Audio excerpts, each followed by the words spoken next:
حضرت ابراہیم کے آگ سے نکلنے کے بعد ابراہیم کا اپنے رب پر ایسا مضبوط ایمان تھا کہ نمرود جیسے بادشاہ بھی انہیں حق پر سے نہ ہٹا سکا۔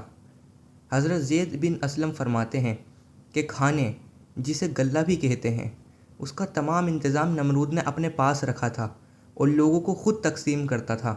حضرت ابراہیم کو نمرود کے پاس لے جانے سے پہلے ابراہیم بھی اس سے ہی غلہ لے کر آیا کرتے تھے تو وہ دے دیا کرتا تھا، لیکن جب ابراہیم نے اس کی جھوٹی خدائی کا انکار کر دیا تو اس نے آپ کو کھانے پینے کا غلہ دینے سے منع کر دیا۔ حضرت ابراہیم کو اپنے رب پر بہت یقین تھا۔ وہ تو سمجھتے تھے کھانے پینے کی تمام چیزیں اللہ دیتا ہے اور بیماروں کو شفا بھی اللہ ہی دیتا ہے۔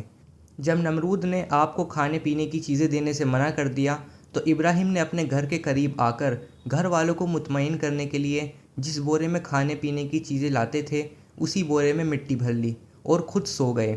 اللہ نے اپنے نبی کا مضبوط ایمان دیکھ کر اسی مٹی کو کھانے پینے کی چیزوں میں بدل دیا۔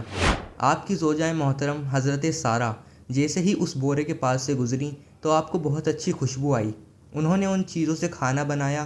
جب ابراہیم بیدار ہوا تو کھانا بن چکا تھا۔ آپ نے حضرت سارہ سے پوچھا، یہ کھانا کہاں سے آیا ہے؟ حضرت سارہ نے جواب دیا، جو غلہ آپ لائے ہیں میں نے اس سے ہی کھانا تیار کیا ہے۔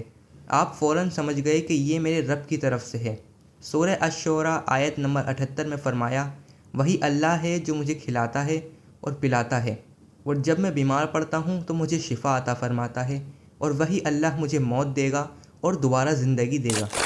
حضرت زید بن اسلم فرماتے ہیں، جب نمرود بادشاہ کی نافرمانی حد سے بڑھ گئی تو اللہ تعالیٰ نے اس کے پاس اپنا ایک فرشتہ بھیجا جس نے اسے اللہ پر ایمان لانے کو کہا، لیکن اس نے انکار کر دیا۔ 3 بار فرشتے نے دعوت دی لیکن 3 بار نمرود نے انکار کر دیا اور کہنے لگا، تم اپنے لشکر لے آؤ اور میں اپنے لشکر لے آتا ہوں۔ دوسرے دن نمرود نے سورج طلوع ہوتے ہی اپنی فوج کو جمع کر لیا۔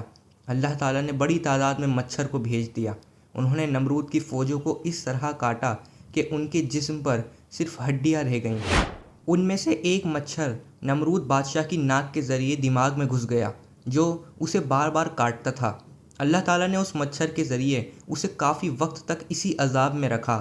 جب نمرود کے سر پر کچھ مارا جاتا تھا تو اسے سکون مل جاتا، اور جب مارنا چھوڑ دیتے تو مچھر پھر کاٹنے لگتا۔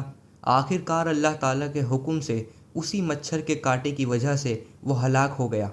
حضرت ابراہیم نے اپنے ملک سے ہجرت کی، اپنی بیوی حضرت سارہ اور اپنے بھتیجے کے ساتھ جو اللہ پر ایمان رکھتے تھے، اور اب ابراہیم بابل شہر کو چھوڑ کر ملک شام ہجرت کر گئے۔